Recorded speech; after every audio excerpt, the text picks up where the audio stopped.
दीपन जी, good afternoon. काफ़ी pen है खासतौर से मिड और स्मॉल कैप में।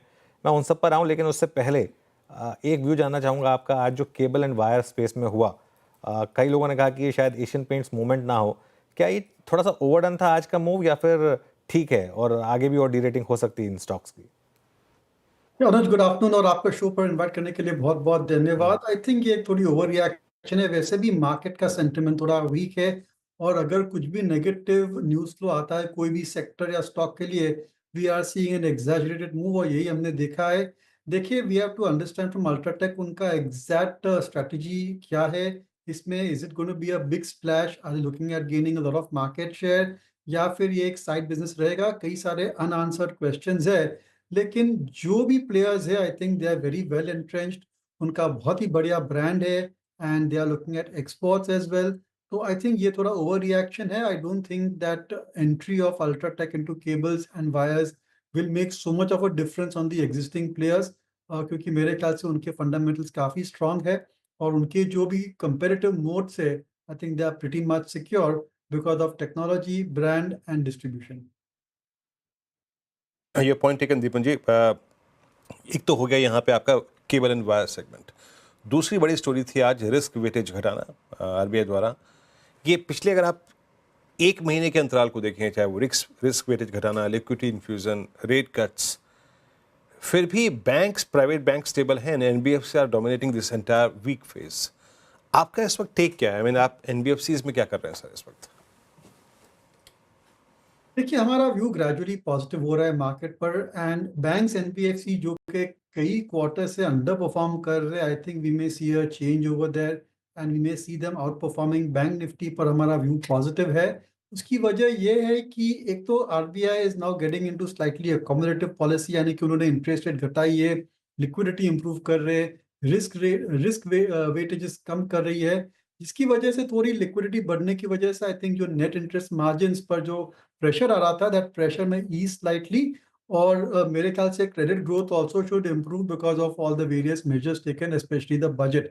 तो अगले मेरे ख्याल से 6-12 महीने बैंक्स के लिए बहुत ही बढ़िया रहेंगे। बेस इफेक्ट का भी फायदा होगा, लेकिन medium to long term basis पर आपको बैंक्स पर थोड़ा सावधान हो जाना चाहिए। This is not the period of the last 5-10-15 years when we saw great wealth creation, जैसे हमने देखा था in HDFC, Axis, ICICI bank. ये जो वेल्थ क्रिएशन का पीरियड था, I think that is over as far as banks is concern. Over a longer period of time banks outperform कर पाएगी, लेकिन 3 to 5 बेसिस पे I am not so sure of the returns. और investor की strategy रही नीचे कि शायद 1-2 साल के लिए दे में भी इक्वल वेट, लेकिन उसके बाद they should be very very cautious and look at उन्हीं सिलेक्टिव होल्डिंग्स ओवर देयर, क्योंकि ये जो बैंकिंग इंडस्ट्री है, that's become a like of a red ocean, और काफी कंपेरेटिव इंटेंसिटी बढ़ चुकी है, और banks will find the going very difficult. Deepan ji, very good afternoon. Shreya बात कर रही हूँ। कॉशियस रहने की सलाह आपकी तरफ से आते हुई एनबीएफसीज में लॉन्ग टर्म के लिहाज से, लेकिन सर रियल्टी सेक्टर पे भी मेरा सवाल है। लगातार चौथा ट्रेडिंग सेशन है जब रियल्टी सेक्टर पर डेंट पड़ता दिखा है हमें। मैक्सिमम स्टॉक्स आप देखें तो गिर कर ही कारोबार कर रहे हैं। रियल्टी सेक्टर पर कोई आपका आउटलुक, और यहाँ पे आपने वेटेज बढ़ाया क्या हाल फिलहाल में? देखिए, अगर आप देखेंगे तो रियल्टी की long term cycle is a bullish cycle, यानी कि पॉजिटिव साइकिल है in terms of volumes and prices. लेकिन पॉजिटिव साइकिल में, अप साइकिल में भी थोड़े ऐसे फेजेस आ सकते हैं जहां पर सॉफ्टनेस आ सकती है। I think what we are seeing just now is softness in volume, softness in prices, क्योंकि थोड़ी ज्यादा शायद ओवर कैपेसिटी और एक्सेसिव स्टॉक आ चुका है मार्केट में। तो आई थिंक अगले 2-3 क्वार्टर, शायद 1 साल, we may see the real estate industry performing slightly bad than what we have seen in the past 3-4 years or so. लेकिन as a investor, long term investor अगर आप इसमें है तो I would not hesitate, I would remain invested.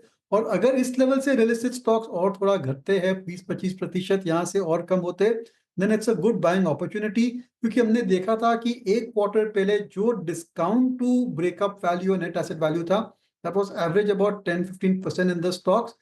But with this correction, we may see them go down, the discount go down to 20-25%, जो एक अच्छा entry point हो सकता है। बट ऑन द होल जो रियल एस्टेट इंडस्ट्री है, उनके fortunes बहुत ही बढ़िया है, and they are able to scale up the business very well. सभी के बैलेंस शीट भी बहुत अच्छे हैं, and they are focusing on sales and execution जो कि बहुत ही अच्छी बात है. So long term positive on real estate, but you could expect a kind of a soft, soft 2-3 quarters for the industry. Long term investors can wait through it, and investors at the bottoms, investors can look at buying into real estate stocks. बिल्कुल. चलिए, तो बात हो गई real estate की. दीपन जी, BSC, CDSL, ये सब stocks में थोड़ी सी गिरावट आनी शुरू हुई है यहाँ पर. यहाँ क्या व्यू होगा? अनुज, और भी नेगेटिव हो सकता है. देखिए, जो वैल्यूएशंस पर BSE, CDSL और अन्य जो कैपिटल मार्केट रिलेटेड बिजनेसेस है, their valuations are still very rich. Investors को समझना जरूरी है कि these are highly cyclical businesses. आप देखिए BSE की जो कैश मार्केट वॉल्यूम्स है, that is down by 25-30%. Derivatives volumes also have come off. तो मेरे ख्याल से अगले 3-4 quarter will be very difficult for the entire capital market segment, stock brokers, exchanges as well. और बेस इफेक्ट आपको negative दिखाएगा, earnings growth वगैरह. तो I would be very cautious in these companies, definitely not look at buying in them. लेकिन इस तरह से भी अगर आप एक शॉर्ट टर्म इन्वेस्टर हो तो आप बेच सकते हो. आई थिंक और करेक्शन बाकी है.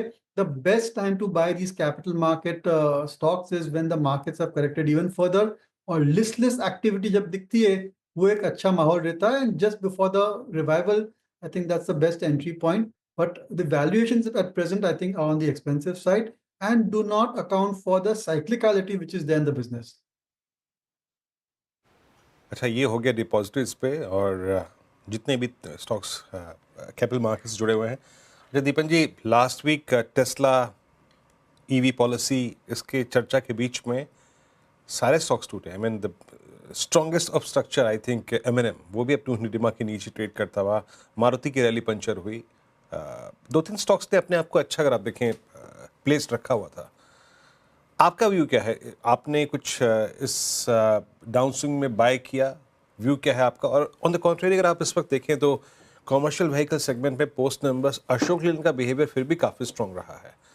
तो आपकी चॉइस क्या है इस वक्त ऑटो सेगमेंट में? देखिए Virendra, I am not that perturbed about Tesla's entry, क्योंकि देयर आर क्वांटिटेटिव रिस्ट्रिक्शंस है. इतनी ही सारी कार्स बेच सकते हैं और उनके क्या प्राइस पॉइंट पे आएंगे, and that too they are competing in the EV market which is definitely not mainstream in the Indian auto industry as of now. इसलिए मेरे ख्याल से इतना ज़्यादा इन्वेस्टर्स को कंसर्न नहीं रहना चाहिए ऑन टेस्लाज एंट्री. और ये जो स्टॉक्स गिरे, specially M&M, which has got a very strong position in the UV industry, और उनकी जो ट्रैक्टर्स और फार्म इक्विपमेंट है वो भी एक बहुत ही बढ़िया बिजनेस है जहां पर उनका मार्केट डोमिनेंस है. तो this correction according to me is a good phase for investors to look at M&M. Having said that, M&M में हमारा इन्वेस्टमेंट है तो हमारे व्यू थोड़े बायस हो सकते हैं. दूसरा, जो ऑटो इंडस्ट्री के बारे में आपने पूछा, तो very positive on Ayesha Motors. Again यहाँ पर डिस्क्लोज देना चाहूंगा, तो ये जो कंपनी है, I think they are now focusing a lot on sales and marketing, और जिसकी वजह से आई थिंक मार्जिन्स पर थोड़ा प्रेशर आ सकता है. लेकिन again they are getting back to retaining और increasing the market share, and over the next 2-3 quarters we will see very good numbers. I think very good performance for Eicher Motors. और उनकी जो export business थी, which was a lag, which was not growing as fast, वहां पर काफी अच्छे growth rates दिखे. तो मेरे ख्याल से ऑटो इंडस्ट्री में we would like to be overweight, and we are overweight in Eicher motors and Mahindra and Mahindra. Eicher Motors और महिंद्रा पे आप ओवरवेट हैं. बहुत शुक्रिया दीपन जी, हमारे साथ बने रहने के लिए और तमाम सवालों के जवाब देने के लिए बहुत शुक्रिया सर आपका. चलिए अब डीलिंग रूम की तरफ बढ़ते हैं और यतिन जी हमारे साथ मौजूद हैं स्टूडियो में.